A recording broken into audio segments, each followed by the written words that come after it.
जय बाबा स्वामी। जय आत्मेश्वर। हिमालय का समर्पण योग भाग 5 का आज 16वां दिवस है और हम हैं पृष्ठ क्रमांक 171 पर। गुरुदेव कहते हैं, मनुष्य के बच्चों के लिए ही नहीं, स्तनधारियों के बच्चों के लिए, सभी के लिए यह बात सर्वसामान्य ही है। बच्चों को जन्म से ही स्तन को चूसने का उपजत ज्ञान होता है, यानी मनुष्य का पूर्व जन्म होता है, यह निश्चित हुआ। पत्नी बोली, इस विषय पर मैंने भी कभी नहीं सोचा। मुझे लगा यह ज्ञान प्रकृति के कारण होगा। मैंने कहा, आस्तिक ऐसे ज्ञान को परमात्मा ने दिया कहेंगे और नास्तिक इसे प्रकृति ने दिया कहेंगे। जो बातें समझ में नहीं आ रही है उसे नास्तिक प्रकृति घटना कहकर छोड़ देते हैं, या मेडिकल साइंस में कुछ बातें समझ में नहीं आई तो एलर्जी है कहकर छोड़ देते हैं। यह भी वैसा ही है। वास्तव में प्रकृति में ही परमात्मा है और इसीलिए प्रकृति का भी अस्तित्व बना हुआ है। गर्भस्थ शिशु की बात करें तो शिशु गर्भ में जन्म के 2 महीने पूर्व ही जन्म की तैयारी करने लग जाता है। उसे पूर्व जन्म में क्या क्या अनुभव आए और गए, जन्म में उसने क्या क्या गलतियां की और अब इस जन्म में उसे क्या नहीं करना है, क्या सावधानी लेनी है, कौन से कर्म इस जन्म में उसे करना है, कौन से कर्म हैं जो उसे इस जन्म में नहीं करना है, इन सब की प्लानिंग करता है। इसीलिए कहते हैं, जब माँ को 7वां मास प्रारंभ हो तो अच्छे विचार करने चाहिए, अच्छा साहित्य पढ़ना चाहिए। क्यों? भीतर जो शिशु विचार करते रहता है उसे एक अच्छी दिशा मिल सके। वह 2 माह तक योजना बनाता है, यह बार बार जन्म लेने का और यह गर्भ की कैद में बार बार रहने का झमेला ही नहीं चाहिए। इस बार मुझे जन्म मिल जाए तो मैं मोक्ष पाकर ही रहूंगा। गत जन्म में मोक्ष पाने से रह गया था। वह ठीक वैसा ही सोचता है जैसा एक मैच हारा हुआ खिलाड़ी सोचता है। पिछली बार मैं मैच नहीं जीत सका, लेकिन इस बार तो मैच जरूर जीतूंगा ही, और वह मैच जीतने की तैयारी करता है। वैसे ही गर्भ में शिशु मोक्ष पाने की तैयारी करते रहता है और गत जन्म में जिस कारण चूक गया था वह गलती अब नहीं दोहराता है, पर इस जन्म में कोई नई गलती कर बैठता है और यह बार बार जन्म लेने का चक्कर चलते ही रहता है। यानी बच्चे को गर्भ में भी ज्ञान रहता ही है। हाँ, ये बात अलग है कि गर्भ की अवस्था में अपने आप के साथ किए गए वादे वह जन्म लेने के बाद कुछ साल याद रखता है, फिर 5 से 6 साल का हो जाने के बाद भूल जाता है। उसे तब तक पूर्व जन्म का सभी ज्ञान होता ही है। इसीलिए इस जगत को माया जाल कहते हैं कि इसमें आकर सभी पूर्व जन्म का सब भूल जाते हैं और फिर वही गलतियां करते हैं जो पूर्व जन्म में की थी और मृत्यु हो जाती है। मृत्यु के समय मनुष्य को अपना सारा जीवन एक बार फिल्म जैसा फिर से दिखता है और फिर उसने कैसी गलतियां की और उसका जीवन उसने कैसे व्यर्थ गंवाया, इस पर उसे मृत्यु के समय पछतावा होता है।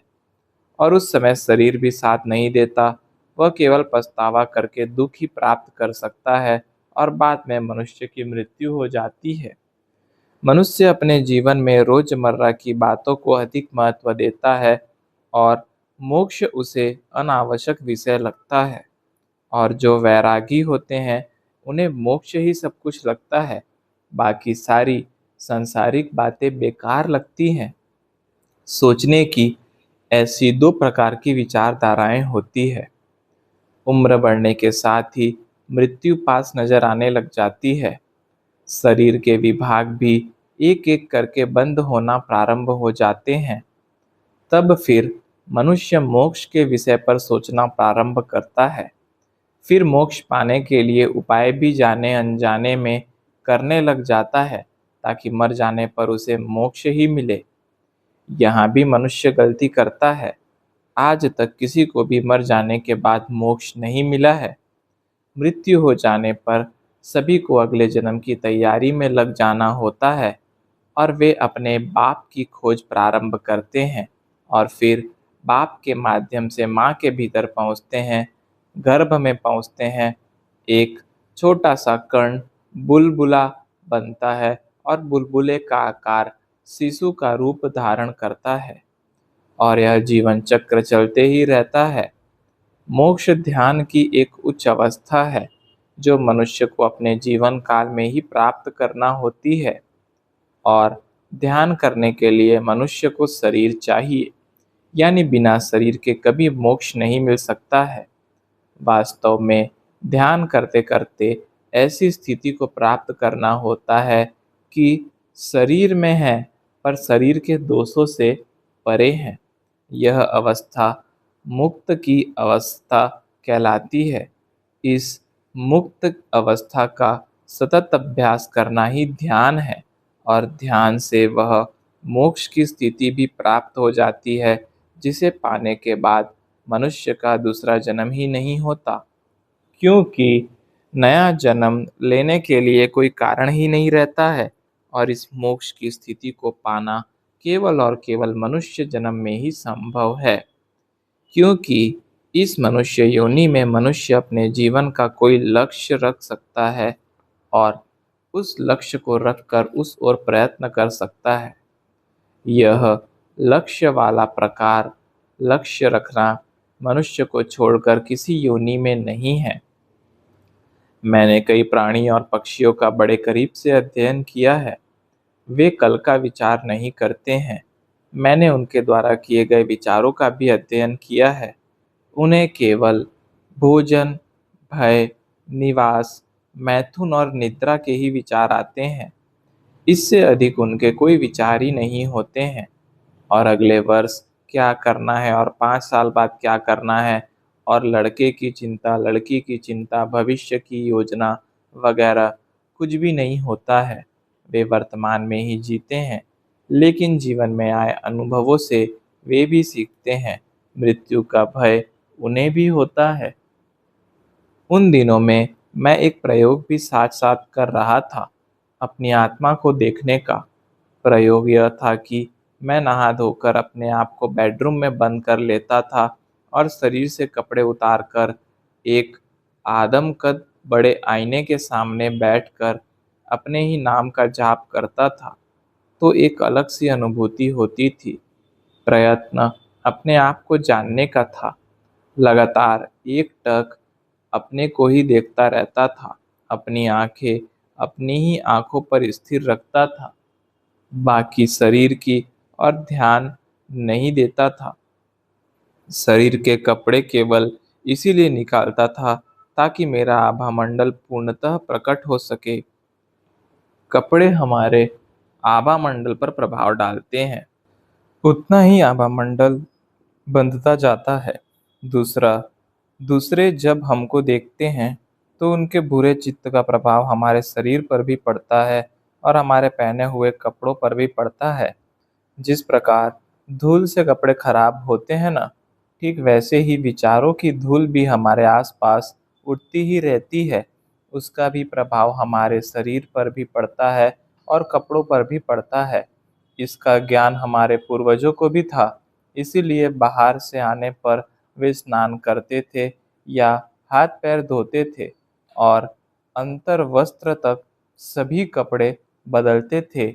यह मन को प्रसन्नता प्रदान करता था, क्योंकि पता नहीं हम कितने लोगों के ऑरा के संपर्क में आते हैं। वातावरण में बाहर के लोगों के विचार रहते हैं, उनका भी बुरा प्रभाव हमारे शरीर पर पड़ता था। इसीलिए सदैव नहाने के बाद या कपड़े बदलने के बाद हमें प्रसन्न लगता है। इसीलिए नहा धोकर सोना चाहिए ताकि रात भर हम एक पवित्र और अच्छे वातावरण में रह सके। अपनी ही आँखों से अपनी ही आँखों में झांकने का प्रयास करता था तो चित्त में क्या भरा हुआ है, कौन सी घटना का प्रभाव अभी भी चित्त में बाकी है, इसका भी पता चलता था। इसमें यह अनुभव आया कि जो घटनाएं मैं भूल भी गया था, वे भी याद आ गई। वे याद आने पर मेरे गुरुदेव से प्रार्थना करता था कि वे घटनाएं या वे व्यक्ति मेरे चित्त से निकल जाए।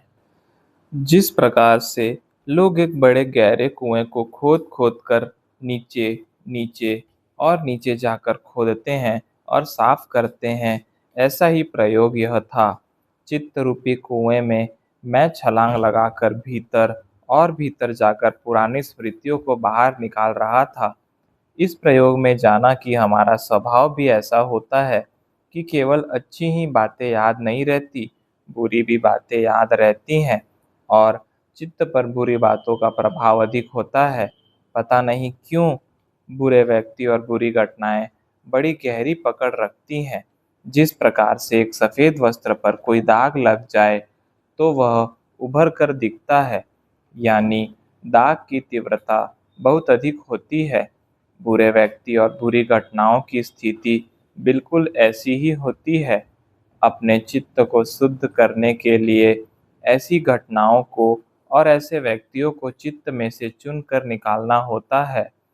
वही सब मैं उस प्रकार से आईने के सामने बैठकर कर रहा था। आईना सदैव जो स्थिति है उसको दर्शाता है। आप अपने को बाहर से देखो तो शरीर के बाहर शरीर की त्वचा पर क्या है वह दिखेगा, लेकिन अगर आप अपनी ही आँखों में झाँको तो आपके चित्त में क्या है वह दिखेगा। आप ऐसे साधारणतः देखो तो भी दिखेगा, लेकिन स्नान करने से और विवस्त्र होने से वह संवेदनशीलता और अधिक बढ़ जाती है और मुझे वे व्यक्ति और वे घटनाएं याद आ जाती है।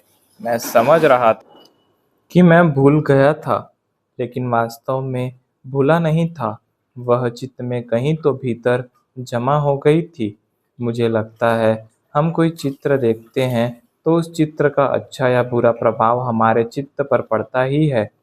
फिल्मों का प्रभाव उतना नहीं पड़ता, क्योंकि वे सत्य घटनाएं नहीं होती हैं और उनके कलाकार भी जानते हैं कि वे एक नाटक कर रहे हैं और हम भी जानते हैं कि यह सत्य घटना नहीं है। उसके कारण उस चित्र की विश्वसनीयता अधिक नहीं होती है और इसीलिए मुझे मैंने देखी हुई फिल्मों के दृश्य नहीं दिखे, वही दृश्य दिखे जो मैंने या तो देखे थे या किसी ने मेरे सामने उस घटना को प्रत्यक्ष देखकर वर्णन किया था। यानी बताने वाले के चित्त के द्वारा मैं भी उस घटना में शामिल हो गया था।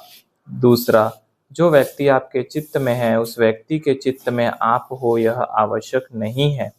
ठीक इसी प्रकार से एक घटना किसी व्यक्ति के साथ घटी हो तो आवश्यक नहीं कि उस व्यक्ति को भी वह घटना याद रहे, लेकिन वह घटना आप उसके दर्शक थे तो भी आपको याद रह जाती है। इसका अर्थ जब यह घटना घटी उस समय आपका उस घटना की ओर देखने का नजरिया क्या था, आप उस व्यक्ति को या उस घटना को कितना महत्व दे रहे थे। उस घटना को जितना महत्व आपने दिया, आपके चित्त ने भी उतना ही महत्व दिया। चित्त को सशक्त करने के लिए चित्त की शुद्धि प्रथम आवश्यक है।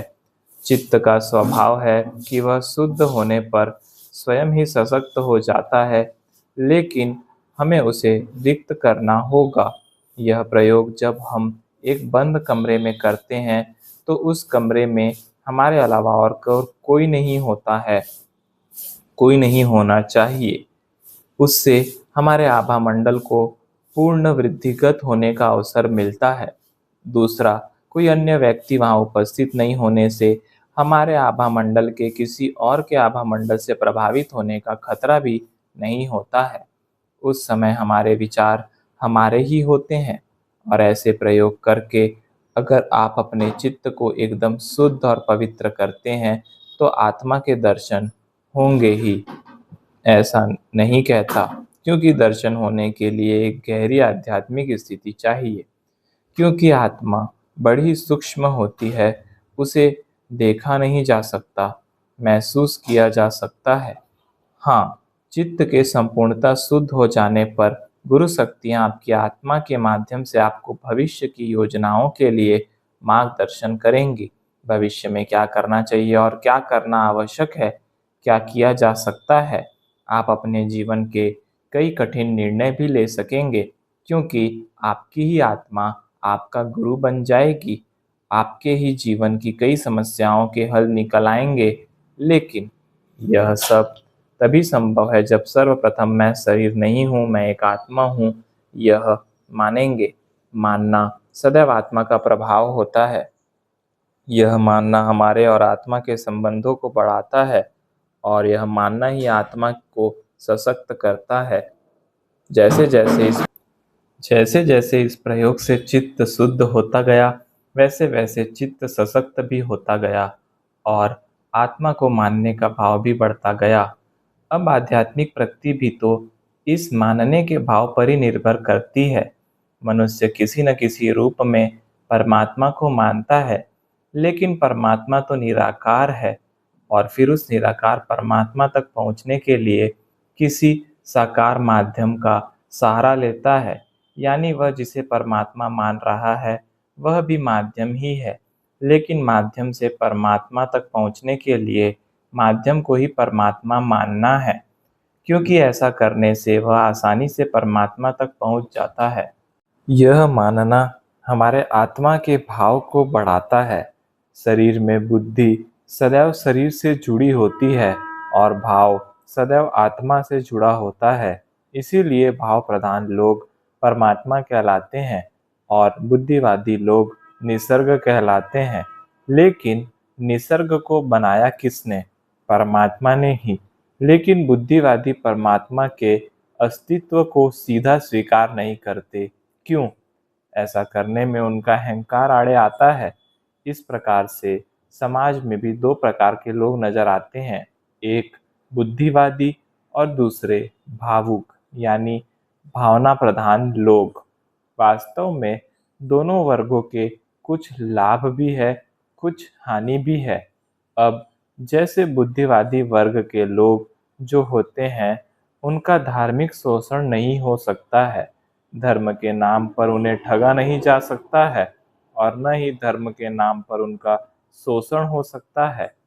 वे निर्णय सदैव मस्तिष्क से लेते हैं, इसीलिए निर्णय शीघ्र लेने की भी क्षमता होती है।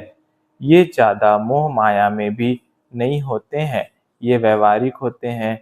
इनके रिश्ते किसी से भी भावनात्मक नहीं होते हैं। इनकी मनोवृत्ति बुद्धि प्रधान और कार्य प्रधान होती है। ये जीवन में कार्य को ही अधिक महत्व देते हैं। इनके जीवन में भावनाओं का कोई स्थान नहीं रहता है। दिन प्रतिदिन बुद्धि का समाज में विकास हो रहा है और इसी कारण इस प्रकार के बुद्धिवादी लोगों की संख्या दिन प्रतिदिन बढ़ रही है।